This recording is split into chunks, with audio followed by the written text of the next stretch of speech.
Hi, everybody. We're live again.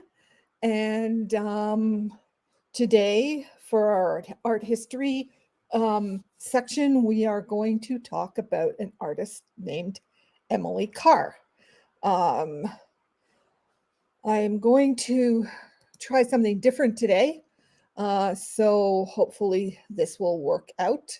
I'm just going to check to make sure that we are on YouTube. Yes, we are.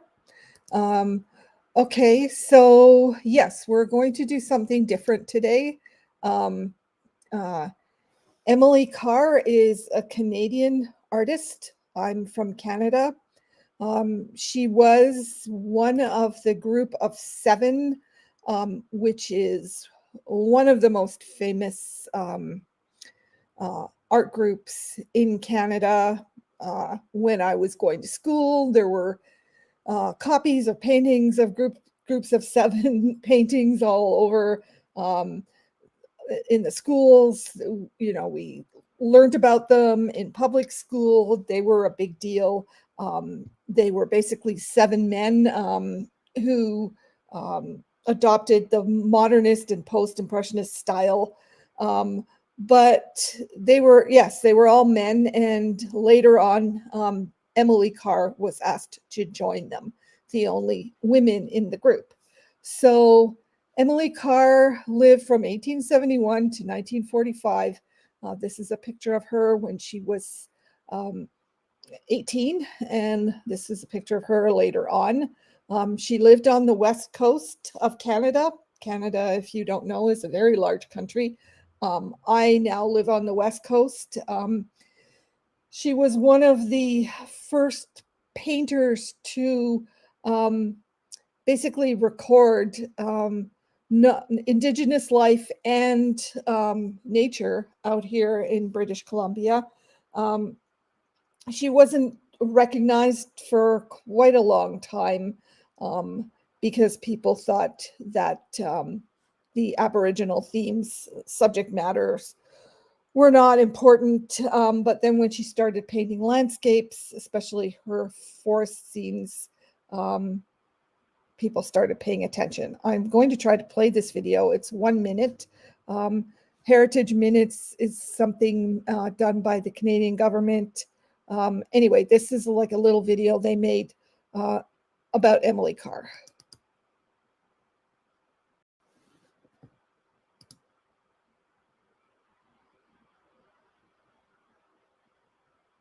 And there is no sound. Why is there no sound? Ugh.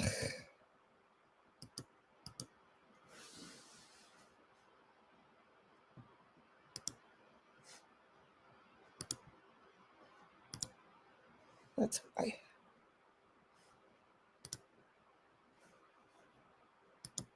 Sorry, guys. I screwed up here. At last, a new I'm just going to, just in case you didn't hear the sound, I'm going to start at the beginning. Just in case you didn't hear the sound, I'm going to start at the beginning. Just in case you didn't hear the sound, I'm going to start at the beginning. Just in case you didn't. Okay. I'm going to start at the beginning. Just in case you didn't. Okay. All right, this is not good. Sorry, guys. All right, this is not good. Sorry, guys. All right, this is not good. Sorry, guys.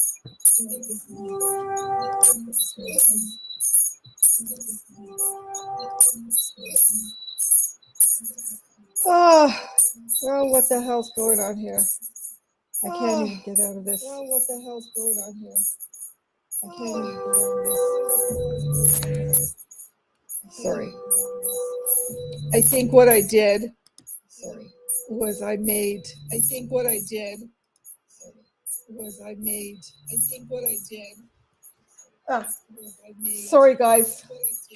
I'm gonna have to put on my headphones so this stops happening because it's coming out of my computer. And there.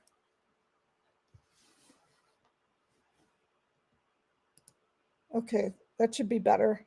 I'm sorry about that. I'm gonna play this again. And I think what's happening is I was hearing myself. Excuse me. All right, that was not a great start. I will start over again. We're talking about Emily Carr. It was because I have my YouTube page open at the same time that I'm getting, I'm getting feedback. And probably you heard that feedback as well. So I will start again with my screen sharing, and I will do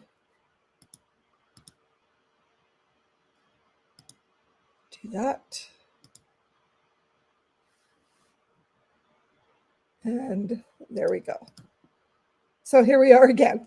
I already told you a bit about Emily Carr. I am going to play this piece again so you can watch it. And I'm pretty sure you have the sound because I had the sound. So here it is.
All right, that was a little clip done by the Canadian government about Emily Carr.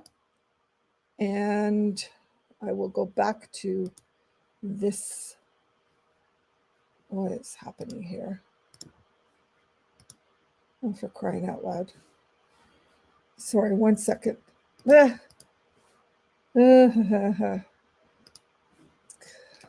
Just sorry, I'm just trying to share my screen, and now it's not allowing it to go full screen.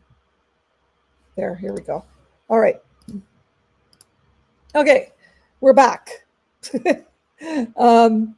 Yes, so, okay, here we go. So yes, Emily Carr, this is one of the first paintings that she did. And okay, so Emily Carr was born in 1871 in British Columbia in Victoria. She was from a family of 9 children. Her parents were English. Unfortunately, her parents died when she was quite young. Her mother died when she was 15. Her father died when she was 17. So the oldest sister in the bunch, became her guardian. Her father kind of encouraged her artistic inclinations, but it wasn't until after they died that she pursued her art seriously. So she studied in the San Francisco Art School Institute for 2 years, and then in 99, she traveled to London, where she studied at the Westminster School of Art. So these are some of her earliest works, very typical of women painters at that time. Watercolor was the one that was recommended for them to use.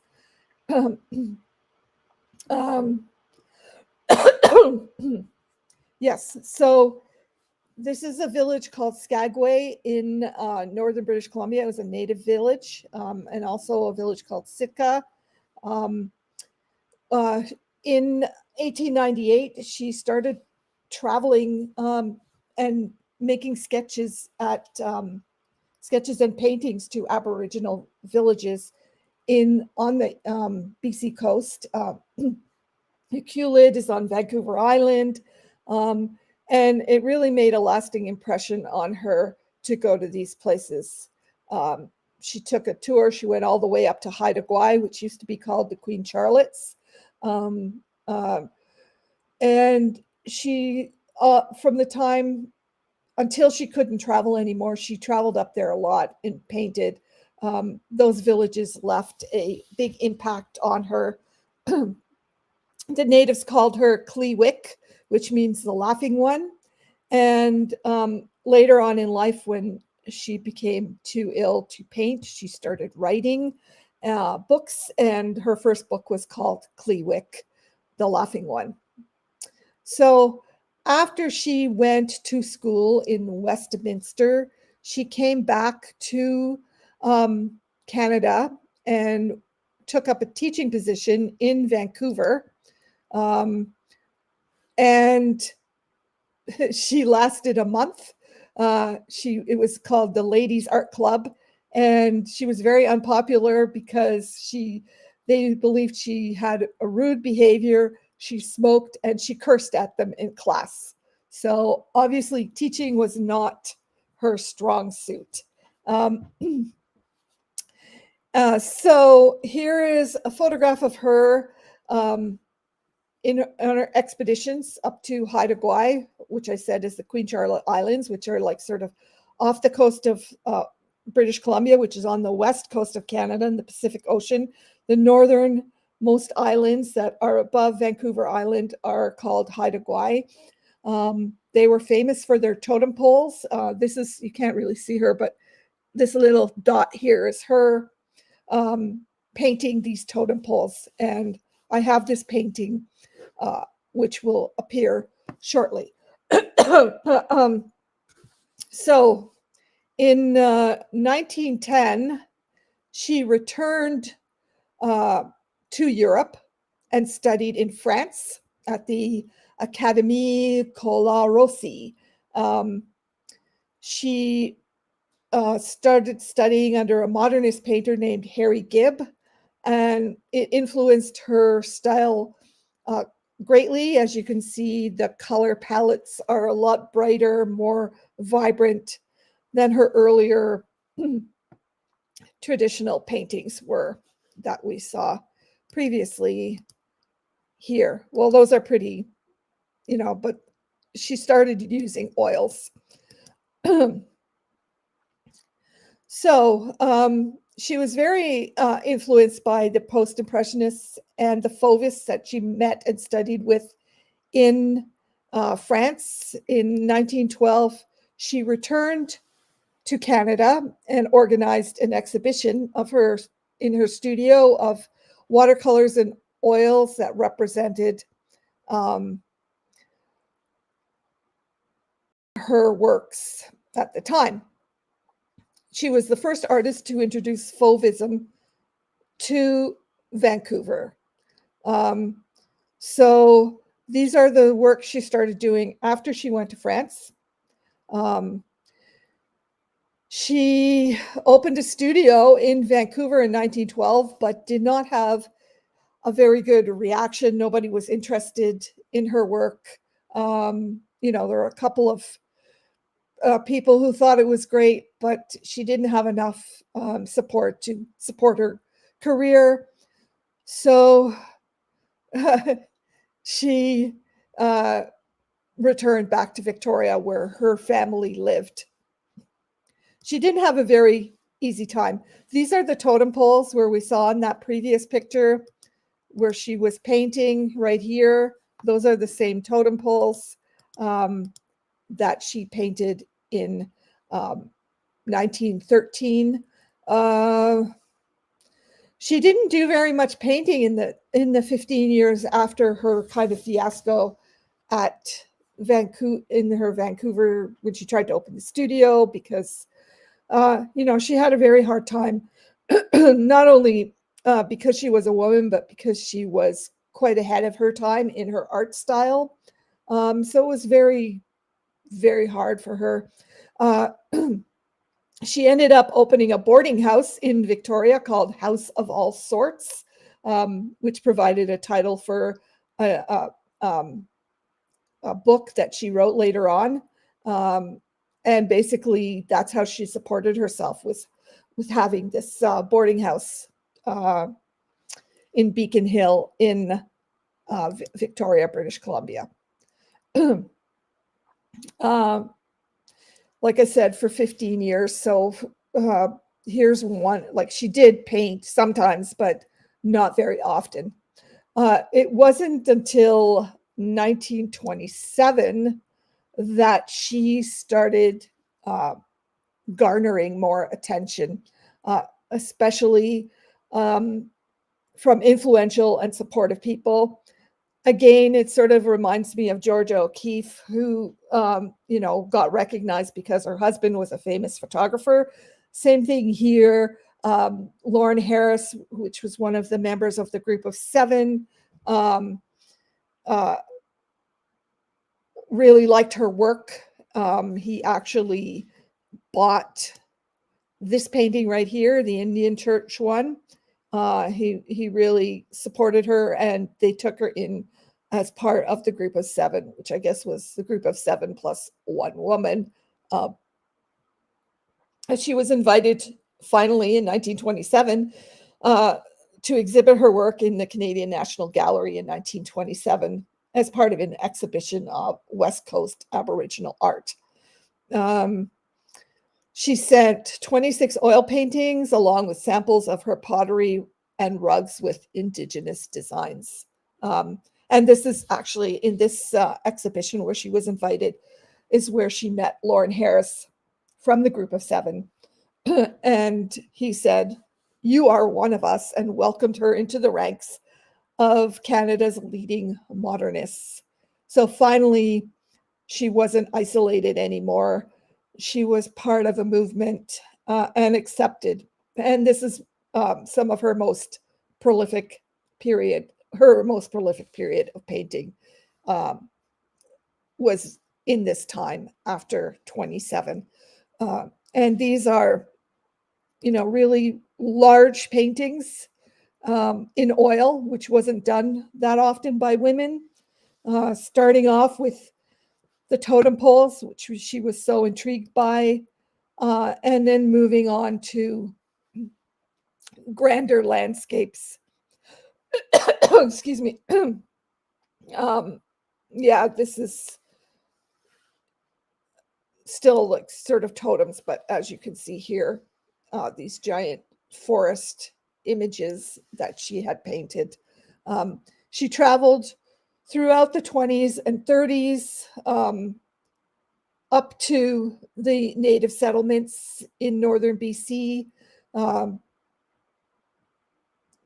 And in 1935, she finally had her first solo show in Eastern Canada at the Women's Art Association of Canada.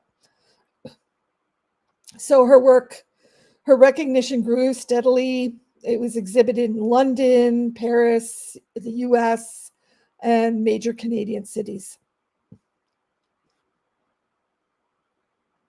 So basically, her work can be divided into several phases. The works before she started studying in Paris, then her earlier works after 1910 that were influenced by the Fauvists at the time, and then once she sort of became part of the group of seven, which is basically, they call it the post-Cubist influence. So she used charcoal watercolors for her sketches, later house paint thinned with gasoline, but the greatest part of her mature work, like these pieces, were very large and on canvas with oil paint. And when money was scarce, she used oil on paper. So you can see, the beautiful, you can see the Fauvism, you can see the Cubist, these large masses of colors, are not very detailed, but I think extremely beautiful.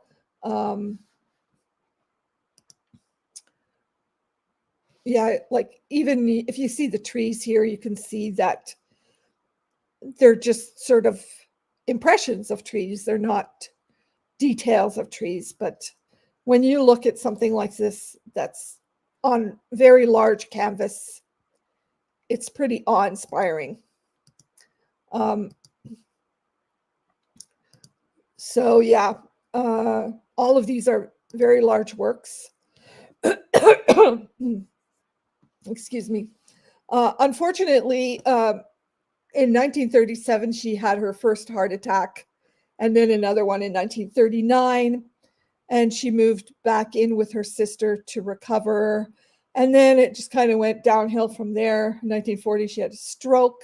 In 42, she had another heart attack. So her travels were very much curtailed. And she shifted from painting to writing. Her first book, which I mentioned before, called Clee Wick, was awarded the Governor General's Award, which is one of the biggest awards in Canada.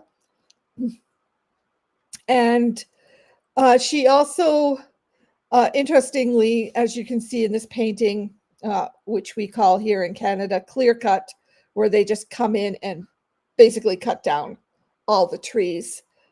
She was really anxious about the impact, what was happening, the impact of industry on the British Columbia landscape.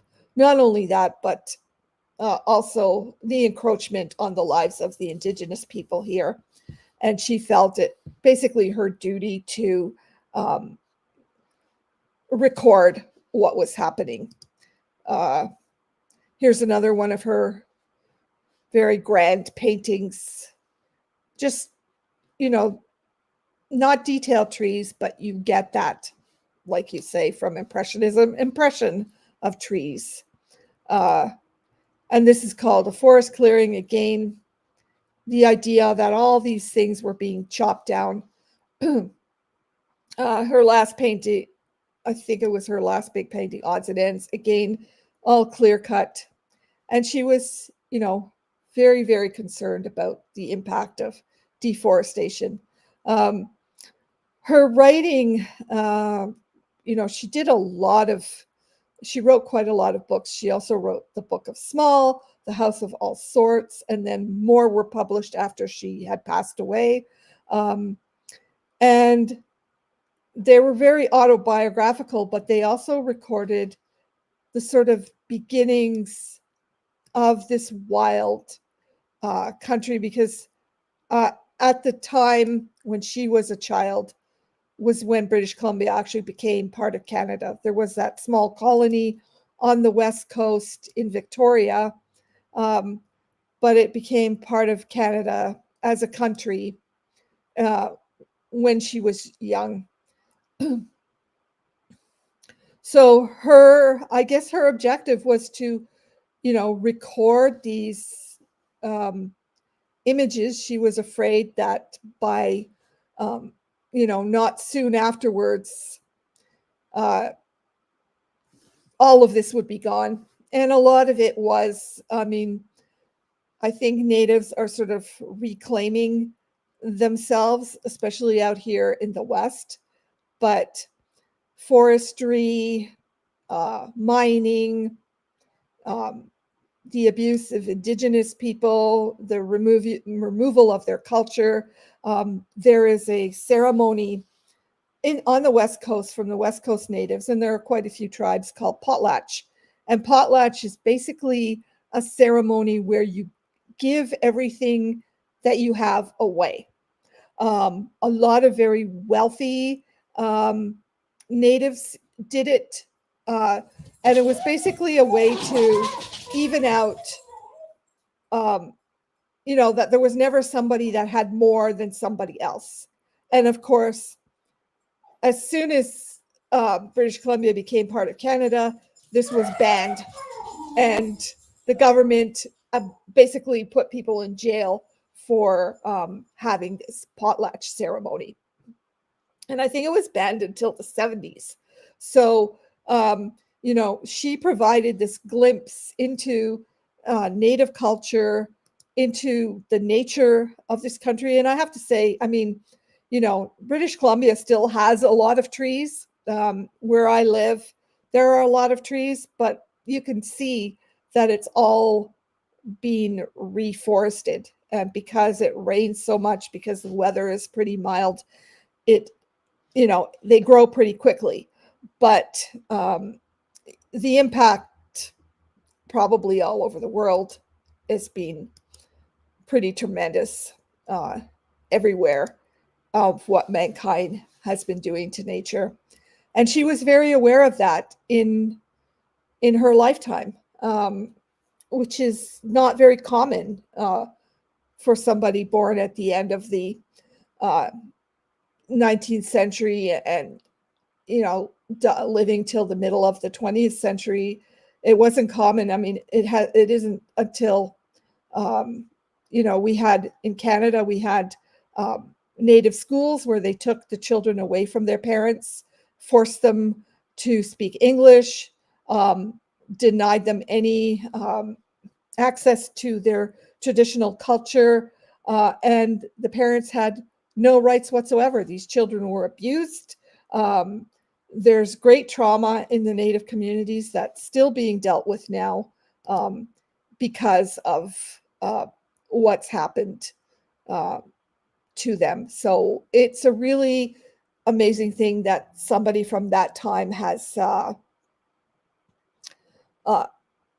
documented all of this, not only with her artwork, with her beautiful, enormous paintings that she was never fully, recognized for until very late in her life. She was considered a late bloomer. Her best known work, all of these pieces, she was in her late 50s, and unfortunately she didn't live that long. But she succeeded against all odds, living and artistically, living in an unartistic, unadventurous society, that she went out and was artistic and was adventurous and went out and into these beautiful forests, like you can see here. You can just see the grandeur of this work, the light. And even though, like I said, it's not detailed, you get this sweeping feeling, and you get the feeling of it, just what Impressionism is supposed to do. It's supposed to impress you. And, as well as her, recording of totem poles, recording of Native artifacts.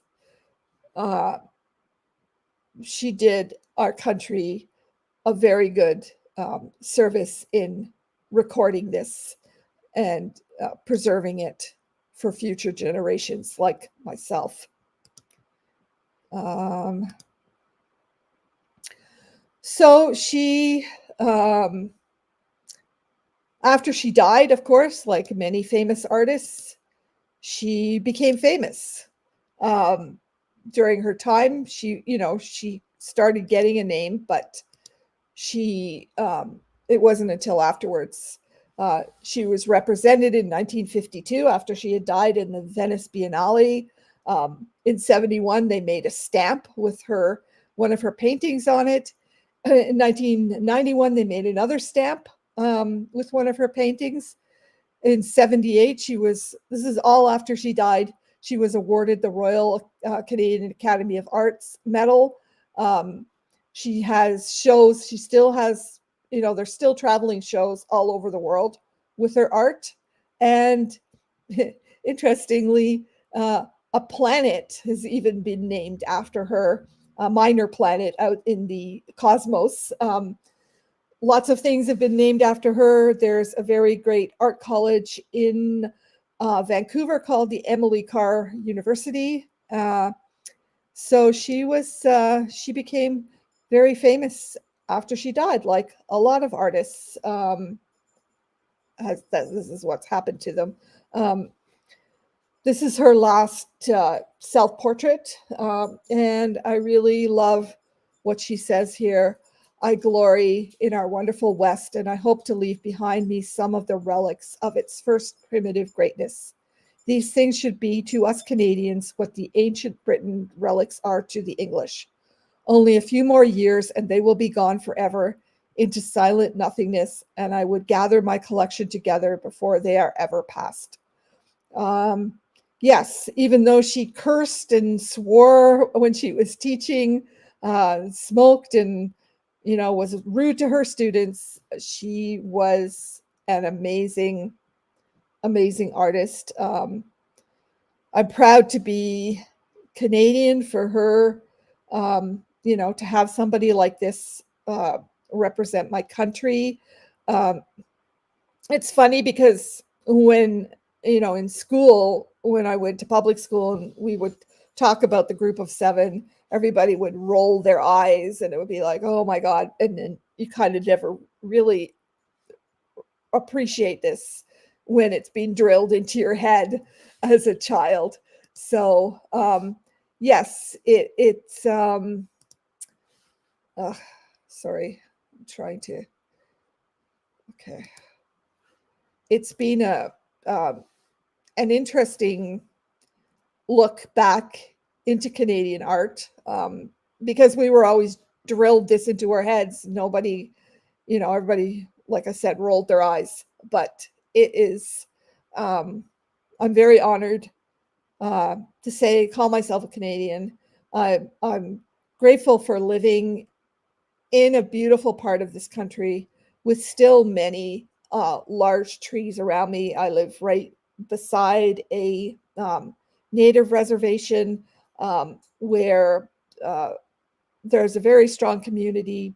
Native people have pulled themselves together and pulled themselves out of the misery that our government has put them in. And people like her were, like I said, ahead of their time in depicting not only, like I said, nature, but um, native communities and what was happening there. So that's basically it. Um, I'm going to go, if anybody has any questions before I go about Emily Carr, I highly recommend, looking her up and finding more images. These are just a touch. Sorry, I haven't been looking in my um, chat stream. Hi, Rodrigo. Hello, Clara. I don't know if anybody else is there, but like I said, if you have any questions about Emily Carr, I'm here. I'll leave this open for a few more minutes. This is actually very interesting. This is arbutus tree, which we don't have here because I live in the interior now, but they are all on the coast by the ocean, and they only grow in this part of the world, and they're beautiful, beautiful trees. I kind of miss them from where I am, but yes, this is a watercolor. So they had the natives had these big giant war canoes. Like, all of this stuff is now finally coming back. People are honoring it and respecting it, whereas before, like I said, with the potlatch ceremony, it was shunned on. Like, how dare anybody give away their things? That's not very capitalist. So yeah, I'm glad that things are better now for natives. I'm glad that we have a bit of control over our forestry. And I know there are some groves. I went to some on the West Coast near Ucluelet, where she had gone also, where they have preserved the actual trees. They were never taken down. And you cannot believe if you have never been up here, you can't believe how big these trees are. I'm originally from Ontario. When I go back to Ontario, I look at the trees there and it's like they're so puny, like even these totem poles, like these are, you can see her down here, like this tiny little figure here. And this is just made from a tree, the tree. And all of their canoes and everything was made like from one huge piece of log that was hollowed out. These are very, very large pieces. We have very, very large trees out here, and it's nice to see these things coming back. And I am pretty honored to live here in this beautiful area of the world.